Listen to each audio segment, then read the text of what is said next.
Bem-vindo e bem-vindo ao IBRACCAST, o podcast de IBRAC, o Instituto Brasileiro de Estudos de Concorrência, Consumo e Comércio Internacional. Este é o programa Conversas com o Presidente, em que o nosso presidente, Renê Medrado, entrevista figuras muito relevantes das áreas de interesse do IBRAC, visando a ter suas perspectivas sobre o estágio atual e as perspectivas futuras de tais áreas, além de curiosidades profissionais e de carreira desses convidados.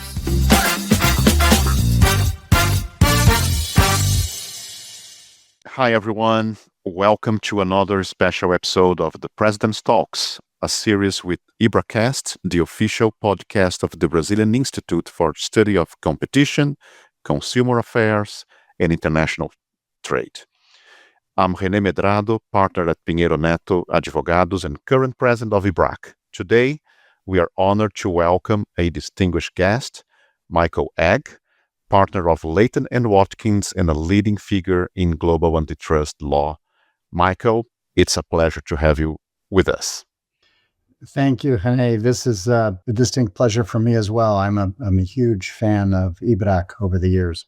Thank you very much. Mike, we're going to cover here some different topics, and I want to begin with career. You have more than 30 years of experience with antitrust, with a broad perspective, international perspective, since you often work with complex and multi-jurisdictional cases. Additionally, your father, Mr. George Egge, is a prominent international trade lawyer. Could you share with us a brief overview of your remarkable career so far? Thank you. Yeah, absolutely. The irony of my father having been as successful as he was here in Washington is that out of 11 children, I'm the only one who followed him into law. So I know a little about that. Yes. But no, very simply, I grew up here in Washington. I went to school at the College of William and Mary, where I fell in love with economics. I then studied law at the University of Virginia, started my career at Cleary Gottlieb in Washington, found my way to the Coca-Cola Company in Atlanta in-house as competition counsel, where I really got the taste for international antitrust. And then for 24 years now, I have been at Latham Watkins, where I've been part of a build out from what was then 5 partners, mostly in the US, to now 72 partners in counsel worldwide, and have done a number of things. I spent 3 years in Brussels. I chaired the group I'm chairing it now. And then I spent 4 years running the Washington office as the office managing partner, and then 4 years as a member of the executive committee of the firm. And what drew you to competition law in particular? You just mentioned the Coca-Cola experience, but can you be more specific with that?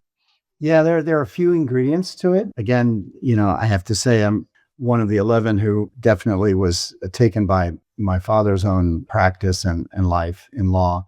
But I think there's a lot of serendipity in a sense in my path. For me, it's starting with, I went to college with the dream of playing football, and I lasted 2 years on the football team there. And in the course of that, when you're doing a sport in college, you take the path of least resistance in your studies. And it just so happened that economics came to me quite easily, and I was getting good grades in it. So I just kept doing it.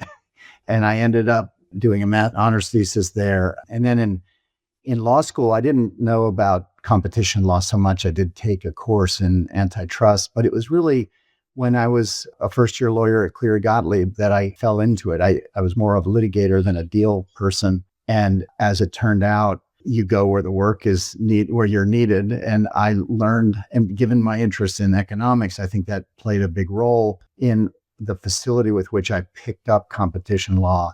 And then from there, it's just been an amazing ride. I've really fallen in love with the discipline. Very good. And with that, you've been involved in many and some most complex and high-profile antitrust cases in the world. And of course, at one of those is Grail's $8 billion acquisition by Illumina that not only had a great legal relevance considering the post-closing litigation and at the FTC and the developments in other jurisdictions, especially in Europe. Can you speak about that case, main aspects, challenges? Would be great to hear. Yeah, there's so many chapters. I could write a book on the Grail case, but maybe you should. Yeah.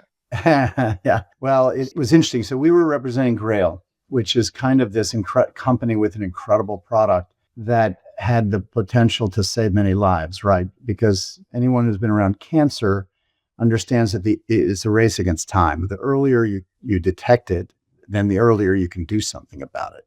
And they developed a test that you would take. It's really for people over 50 where the incidence of cancer is higher.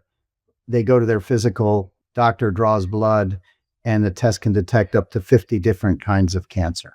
It's looking for a signal based on an algorithm, effectively, and the presence of DNA fragments. So it was a very novel new test. Illumina, of course, is a maker of sequencing products that are key to being able to have that kind of test. I will tell you that we knew that it's a vertical deal and it's a potential competition deal, just to put it in our rubric, right, from a substantive standpoint. And it certainly looked to me like something that should clear, but Illumina had a history.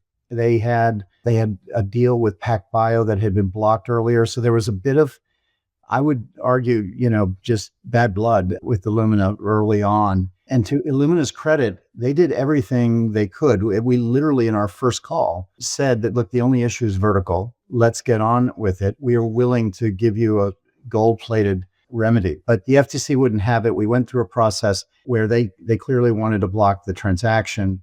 They got Europe involved. And so the elements of this case, I will just say generally, as my observations are, it's a great example of antitrust enforcement gone wrong on so many different levels. One is just the decision on a substantive level. It's so speculative to have a vertical case with a potential competition component because there was no test in the market. There was no way to assess vertical math, for example. And you had to believe that others were going to enter soon. And that, as we sit here today, 5 years later, very few have entered. I think there's been one. But the point is that there's that element, the decision to bring the case, which then led to us winning the first ever at the administrative law judge, not the first ever, but the first in many, many decades in a merger challenge. Because as you know, the ALJ is part of the FTC. But then there was the interaction between the FTC and the EC, and they're getting them involved. And there was clearly a very rich history around that I think, was hiding it and acting like it wasn't happening was kind of silly. Of course, regulators speak to one another. But here there was a very strong effort to get the EC involved in order to avoid a trial. We had negotiated for an early trial date, and it was just before then that they got the EC involved, and the FTC made the fatal flaw of thinking that the EC's involvement was lawful and that the parties were just going to arrest and suspend their efforts. So the biggest moment in the case, Renee, was when we persuaded Illumina, decided to close the deal. You'd think we were done because that's our clients got their $8 billion. They closed over the EC, and we stayed on to fight on behalf of Grail at Illumina's request. And there was a whole separate, and so that led to the big, what you've read about, I'm sure, with the EC's assertion of jurisdiction and the appeal that we won in Luxembourg. The last thing I'll say, because there's just, again, I can go on and on about it, is that for all that the wins that we had on the legal front, the sad part about it is at the end of the day, Illumina never got the asset. It, as a practical matter, because of the collusion between the agencies, because of unlawful assertion of jurisdiction, because of bad law and the FTC appealing to itself, the judge's decision, and then rewriting an opinion which did get upheld by the Fifth Circuit. To me, that's just ugly, the worst of kind of antitrust enforcement. And it was sad because it happened in a case that had so much impact, important impact for cancer patients. For many people, absolutely, yeah. And we can see that, well, all your, of course, economics background was useful to you, but also your origin as litigator. I can see that you were pretty much involved all the way through in this case. You also worked in other cases, such as the Bung Limited merger with Viterra, Essilor-Luxottica acquisition of Grand Vision as well. Can you provide insight on these matters, on their impact on your career, relevance, complexity?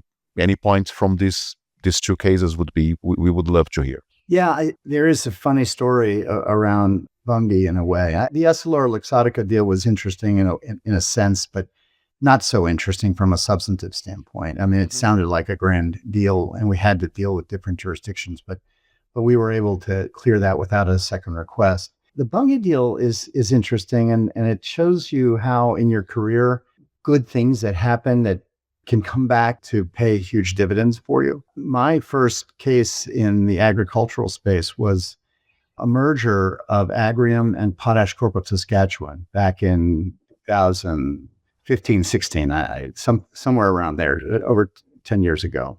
And it was a 3-2 in North America amongst the big, what they potash suppliers. Up in Canada, there are these very rich mines that supply the world with potash. They're the largest. And Potash Corp of Saskatchewan was the big kahuna.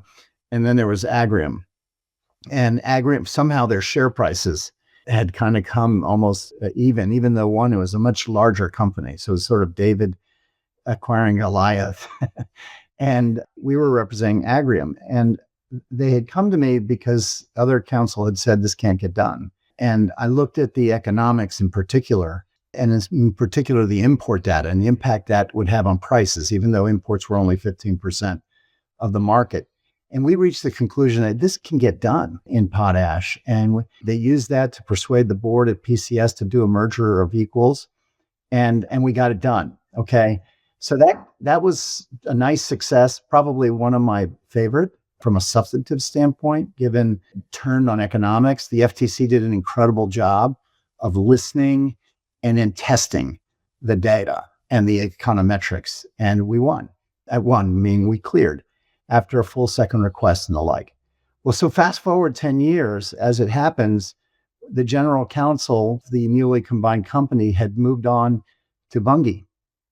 And Bunge was going to have a transformative deal to create, with Viterra, two companies that I'd never really quite heard of, but happened to be global traders in soybeans in particular. And they had a transformative deal. The general counsel said, I've got the person, I've got the team that can get this done, because they did a great job on the global clearances for Agrium. And so that's what led to quite a journey. It was 40 jurisdictions when you count FDI and merger control. We had quite a drama in China because of when Trump came in and declared Liberation Day with tariffs. We were on the cusp of clearing. And of course, the Chinese weren't going to clear much for a while. And we ended up clearing on the very end of the long stop period. So, on the long stop date, that transaction. But that was also an incredible global effort. We had great counsel on, obviously I love our team, but also we worked with Freshfields on the other side, and Frank in particular, who I know you interviewed on this podcast. Absolutely, before, yes. And Frank Montag, and it was a great ride and a great result in an industry that is sensitive because it's fundamental food products. Very good. Well, let's talk about enforcement trends. From 2006 to 15, you led Latham's Global Antitrust and Competition Practice Group for 3 years, resident in Brussels, where you helped expand the Latham's practice before the EC. Can you talk about your move to the Brussels bar, and then elaborate how the competition law enforcement in Europe differs from the United States? You already reached a little bit that when you talk about the Illumina Gray case, but we wanted to go a little deeper. Yeah, no, it is interesting. So I'm born and raised in U.S. antitrust law. Other than my time at Coca-Cola, which exposed me, I literally traveled the world, and I realized that most of the world, including Brazil, follows an administrative law type program where the regulator is, the initial buck. Usually, as a practical matter, the buck stops there because the decision is taken there. Whereas in the U.S., the drill, they have to sue. And there's something very fresh and clean about that, because when you're making a decision whether to intervene in the free market, which is what we care about most, that and making sure it's competitive, it's a pretty big decision, and it's one that ought to be ought to be hashed, and differences are easy, right? Predicting the future of a market through a merger is very difficult. And so I fell in love with the notion that we have the litigation backstop, so that even if the government doesn't believe you, or doesn't buy your evidence, they still have to go through the mental discipline of deciding whether they are going to be able to put up the evidence to counter you, to beat you. And there's something very rigorous about that. Now, you go over to Europe, and this I learned by just living there. And by the way, what a lovely experience, just for me professionally, obviously for my family, from a growth standpoint. It's a lovely place to live, Brussels. And the bar there is truly curious and intellectually rigorous, and wonderful experience. But the style of lawyering is completely different. You are a supplicant when you're dealing with the European Commission. You're a supplicant to a degree with the DOJ and the FTC, but with the Commission, it's an absolute supplicant sort of mindset.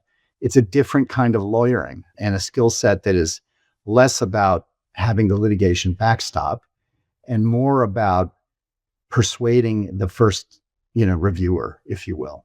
And there's similarities in some respects, but it really does come down to that. The EC, and I was always uncomfortable with it, that the EC gets the final, they get to both investigate and decide. And it's just the world we live in, and most of the world outside the US is like that. You have to have that skill set that isn't about, oh, I'll see you in court. It's about, let me tell you why you should see it this way. Mm-hmm. Well, and that's pretty much the practice in Brazil also. At some point when you are negotiating a merger here, negotiating remedies, of course, you have to convince the first reviewer about your views. And at some point you can become a supplicant. I do see situations where we can be in that position. But then speaking from a world perspective, you have written about the harmonization of competition laws worldwide. Do you see this process evolving today? Have you changed since you first wrote your views, since you first wrote on the topic? Yeah, I wrote that article in a very idealistic phase, at the very start of my international practice. I had the great fortune of working with Tad Lipsky. He's a mentor of mine. He was my boss at Coca-Cola and was really on the forefront of international understanding, if you will. And because we all know that the rules are roughly similar, right? And we hope that, everyone works together towards a objective, evidence-based, with a strong economics filter way of deciding antitrust cases. And the world has largely moved in that direction over time, certainly over the course of my 35 years of doing this in private practice. But it has, and so when I wrote that article about the harmonization, and I was talking about the trend towards convergence, I kind of saw great hope in that. But the reality is that, and much of my career has been driven by the moments of divergence. It was GE Honeywell, you'll remember, it was approved in the US with conditions, but then rejected outright in a merger where most of the product markets were global. So we should be reaching the same conclusions across the Atlantic. And instead, it was like a thunderbolt through that whole space. And it's one of the reasons why I ended up going to private practice, because all these firms wanted people who had traveled the world and dealt with the differences.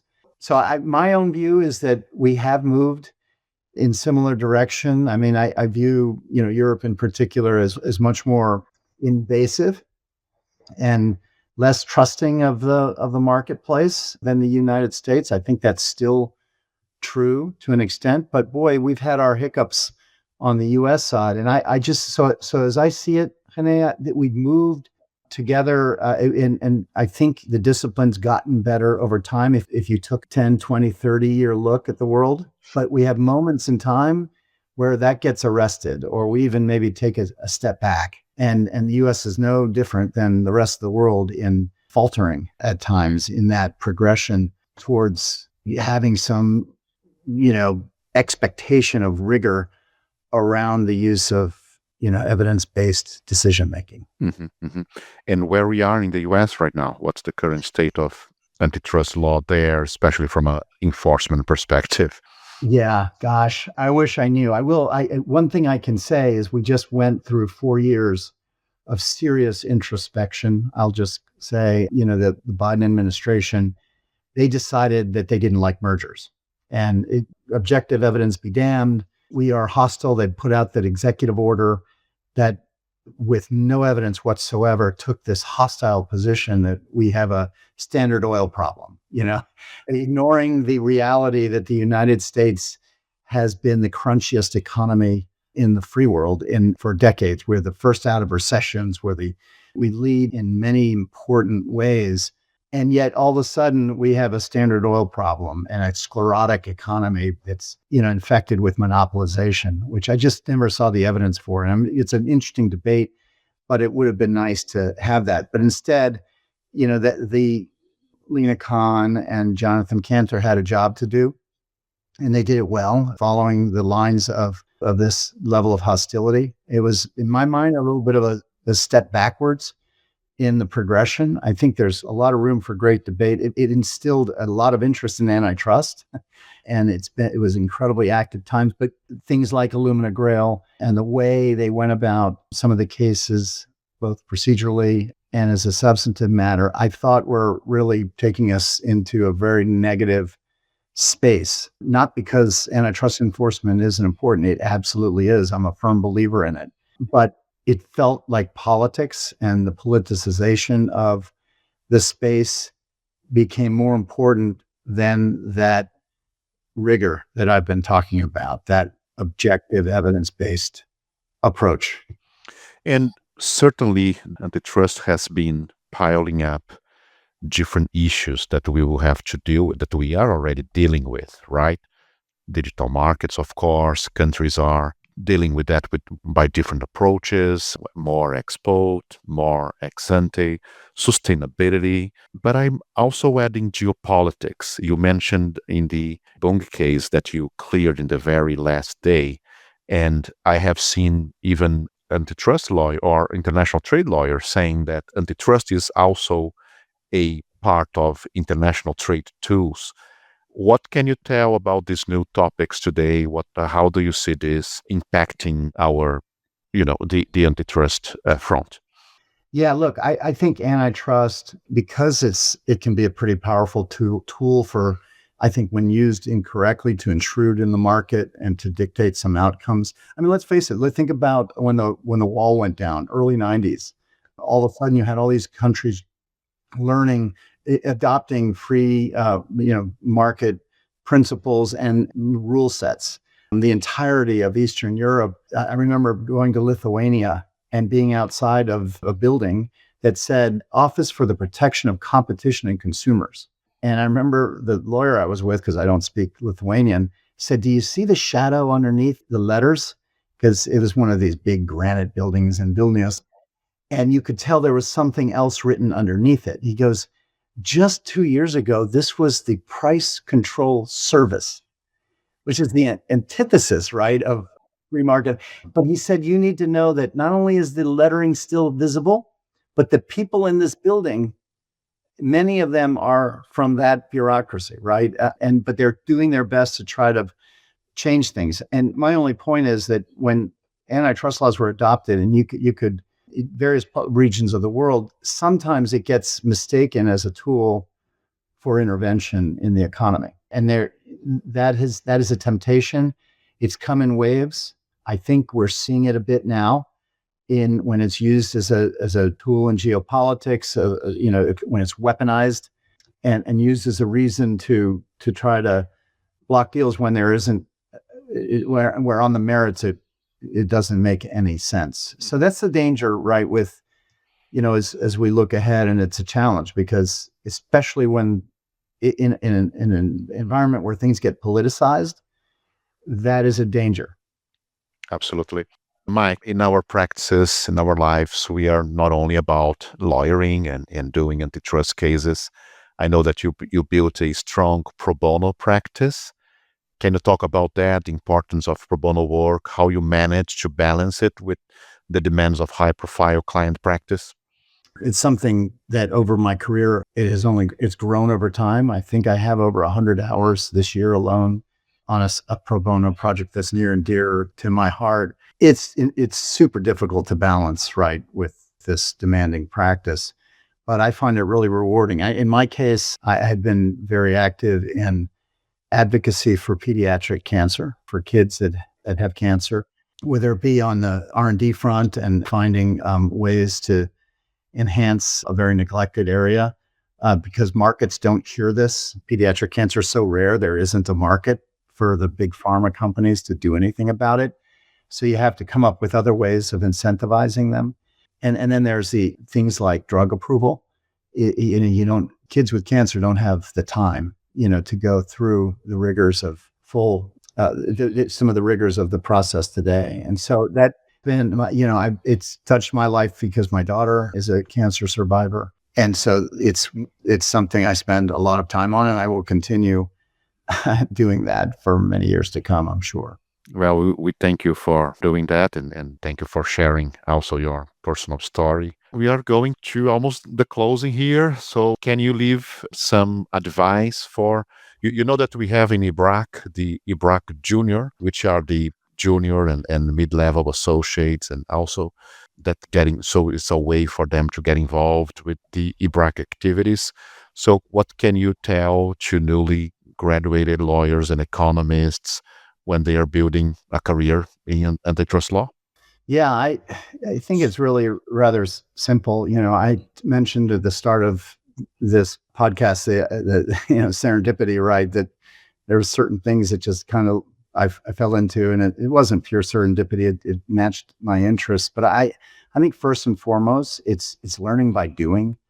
And get as many at bats as you can in advocating for clients in this space. And one of the things that I love about antitrust is, we talked about this earlier, is that predicting future, movements in the marketplace is an incredibly hard exercise. It means that there's huge room for great lawyering, and advocacy for either outcome, whether you're an enforcer, whether you're defending a merger.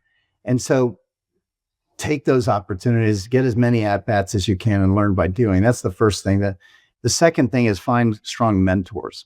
I was blessed throughout my career with great mentors. I told you Tad Lipsky, Mark Letty early in my career at Cleary, and then Dan Wall at Latham. I mean, 3 titans in the space who taught me a lot about how to do things rigorously and correctly and how to win. I just think that this is a great profession for being impacted by wonderful mentors. And the third thing, and this is in line with, the Young IBRAC program, is put yourself in the stream of ideas and innovation and thinking in this space. It could be the International Bar Association's antitrust arm. It could be IBRAC, Young IBRAC. It could be the ABA antitrust section. For me, I grew up in the antitrust section, and that was a powerful way of staying current, even on areas that I don't spend most of my time on, meeting people. And again, I just call it putting your hand in the stream because there's constant learning and ideas out there. Mm-hmm, mm-hmm. Well, thank you. Thank you for that. I remember you mentioned Mark Letty. I remember my first trip to the US in 1999 or 2000 for a meeting on a cartel case was with him, was to go to have a meeting with him. I was a young associate in the Lysin case. So if you remember one of those landmark international cartel cases. Well, Mike, thank you very much for this rich and thoughtful conversation. It's been an honor to learn from your experiences and perspectives. I have to end this conversation by asking you a recommendation of a legal article or book, a recommendation of non-legal work of fiction or nonfiction. Oof, a legal article or book. It's so funny. We go through, for books, I can't say I read antitrust on the side. And I love the Richard Wish's competition law. I don't know what edition he's on now. Treatise. I think that's one of the best out there. And I'm trying to think of, I've read many articles. I can't say I've seen anything recent, but I'll go to the non-antitrust question, part of your question, and just say, I'm reaching a phase in my career that there's a book out there by a Harvard professor, Arthur Brooks, I think is the name, and it's called From Strength to Strength, and it's essentially about finding success in your next career, and or the second half of your life, when we may not operate as we may be slowing down a little bit physically, but the issue is how to use everything you've learned from the first part of your career and to the next part of your career, whether it's in law or something else. So that's what I would commend. That's very good. I already took note of your recommendation. And thank you very much. Any final remarks here, Mike? No, just that I'm really honored to be on this podcast. Like I said, one of my favorite experiences, and I think this was when I was with Coca-Cola, was going to IBRAC's meetings in Campos de Jordão and having just the fellowship of the bar in a nice setting like that. And I remember in particular a steak dinner with just everyone. And IBRAC is a very special, out of all the international, local bar associations, my favorite has always been IBRAC. You have a very special community. Thank you very much. We hope our listeners enjoyed this special episode of the President's Talks with Michael Egge. Don't forget to follow us for future episodes and updates from IBRAC. Until next time. Obrigada por nos acompanhar. Não perca o próximo episódio, em que conversaremos com mais um convidado de Conversas com o Presidente. Até breve!